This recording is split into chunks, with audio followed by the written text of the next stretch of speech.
Adrian, pause that. He didn't argue, but he didn't pause it immediately either. And that half-second delay, that's when I knew something had shifted. Adrian thought everything between us had been smooth this week. No tension, no conflict, nothing obvious to fix. But what he didn't realize was this. I had been watching something small unfold over the past few days, and by the time I spoke up, it wasn't small anymore. If you've ever noticed how subtle changes in behavior can quietly affect a relationship, go ahead and like the video and subscribe. Every person here helps keep these conversations going. Because what happened next wasn't about one moment. It was about a pattern. It started earlier that week. Late evening. We were both home. I was speaking to him about something important, not urgent but meaningful. The kind of conversation that requires presence. And Adrian was listening, or at least, it looked like he was. But his eyes kept drifting back to the TV, not fully turning away, just enough. Enough to split his attention. Enough to make me feel it. I stopped talking halfway through. He nodded. Yeah, I get that. But his response didn't match what I said. That's when it registered. He wasn't really listening. He was responding.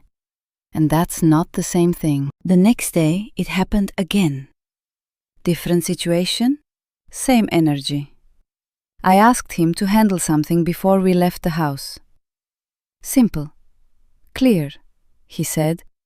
I'll take care of it. And he did.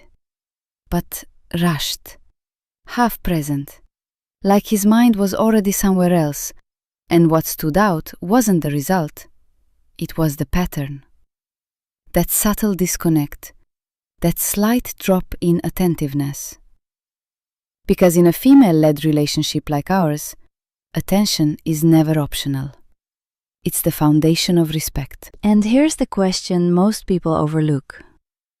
When someone starts giving you partial attention, what are they slowly taking for granted?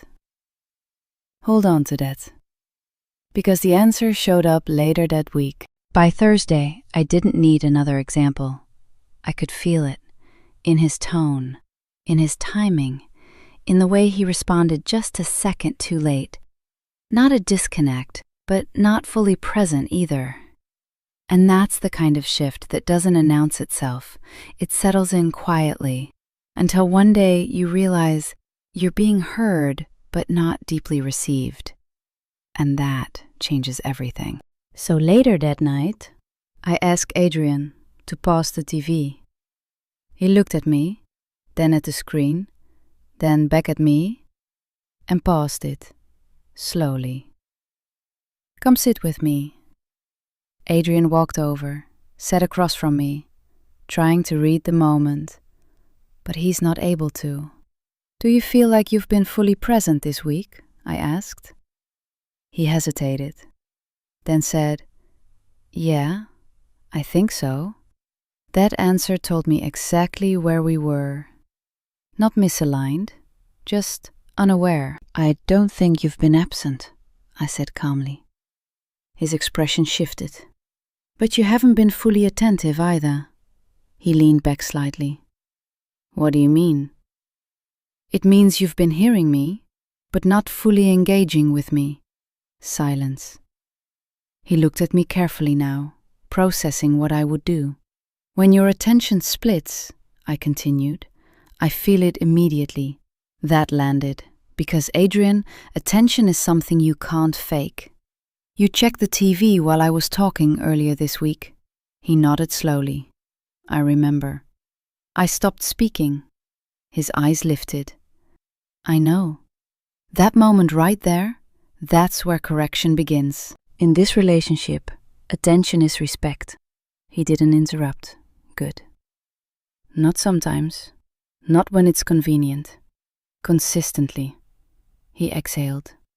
I didn't think it was that serious. That's why we're talking. He could feel the seriousness in my voice. It was clarity. Adrian's small shifts become patterns, and patterns is what shape our relationship. I'm not correcting you to criticize you. I'm correcting you because I care about how we function. He nodded, fully present now. When I guide you back, it's not control, it's alignment. That word settled between us, and I could see it, the shift. The next morning, I didn't have to say anything. He turned the TV off before I even started speaking. Listened differently, responded differently. And that told me something important. He hadn't been ignoring me, he had just lost his focus. And sometimes, one clear moment of correction is all it takes to bring someone back. But the real question isn't what happens right after. It's what happens when time passes again. And what Adrian did 3 days later told me everything.